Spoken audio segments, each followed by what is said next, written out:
All right, let's talk about something that sounds like it's been pulled straight out of a sci fi movie, but, well, it's not. We're going to dive into a pretty mind bending topic today: our very own digital afterlife. I mean, seriously, just think about that for a second. What if you could live forever? Not just your memory, but your actual consciousness, your personality, your sense of humor, all of it, continuing on long after you're physically gone. And here's the thing, this isn't just a movie plot anymore. It's actually creeping up on the horizon of technological reality. And you know what's making this incredible leap possible? Generative AI.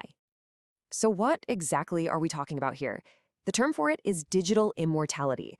The whole idea is that you could exist as a digital avatar, a virtual version of you living on in a digital world, completely separate from your physical body. You're probably thinking, how on earth could that even work? Well, just think about the insane amount of data you create every single day.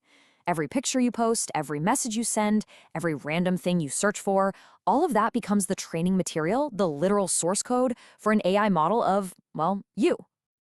And this leads to a pretty stunning takeaway from the source material we're looking at. This digital world might just become the default afterlife for humanity. Yeah, not a spiritual plane, but a digital one. But that, of course, raises a huge question. If we're literally building our own afterlife, what's it going to be like? Is it going to be a digital heaven, or are we building a digital hell? And the answer really depends on one thing: who's laying the foundation? Because right now, the source points out that it's mostly profit-driven corporations. They're in a sort of gold rush to build and control this entire new AI ecosystem. Now, if that whole process is left completely unchecked, we could end up coding the worst parts of our society into our eternity. You can see it right here. We're talking about everything from uncontrolled digital spam to making wealth inequality even worse, creating new power brokers, and just reflecting all our problems forever. We could literally, without meaning to, build ourselves an eternal AI hell, a place designed around selfish interests, where all of our worst societal glitches are not just copied, but permanently locked in. That's a pretty sobering thought, isn't it?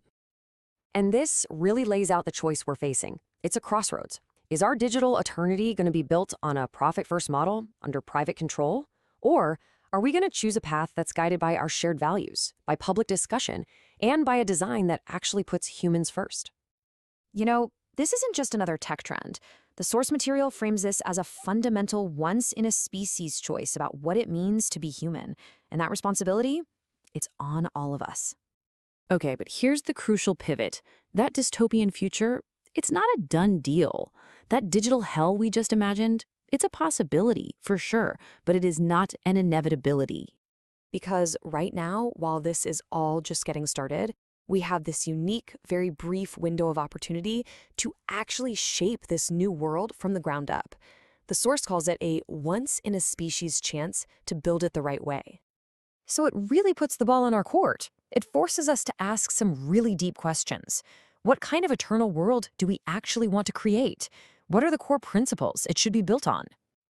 And listen, these aren't simple questions with easy answers. We have to figure out things like governance, what the ethical rules of the road are, how we're going to deal with AI agents that go rogue. What are the basic norms of this new reality? And this is the bottom line. We can't just outsource the design of our eternity. These decisions are way too important to be made behind closed doors in a corporate boardroom. This has got to be a public conversation. Okay, so let's zoom in now. We've been talking about these huge societal ideas, but let's bring it down to the personal level. Because this isn't just about humanity's future, it's about your digital legacy. And this is such a powerful idea. The quality of our digital afterlife, how rich it is, how wise it is, how deep it is, that's going to be a direct reflection of the quality of the things we're creating and putting out there right now while we're here. I want to read this quote because it says it all perfectly. We will live and evolve forever in this new AI-enabled digital realm if we choose to do so by creating high-quality digital contents that reflect our own unique creative self. We cannot let Gen AI to pollute this new ecosystem with garbage contents. I mean, that's basically a call to action for every single one of us. So I'll leave you with this last thought. Whether you realize it or not, the blueprint for your digital self is being drawn up right now with every single click, every post, every comment. So the only real question is, what is it learning from you?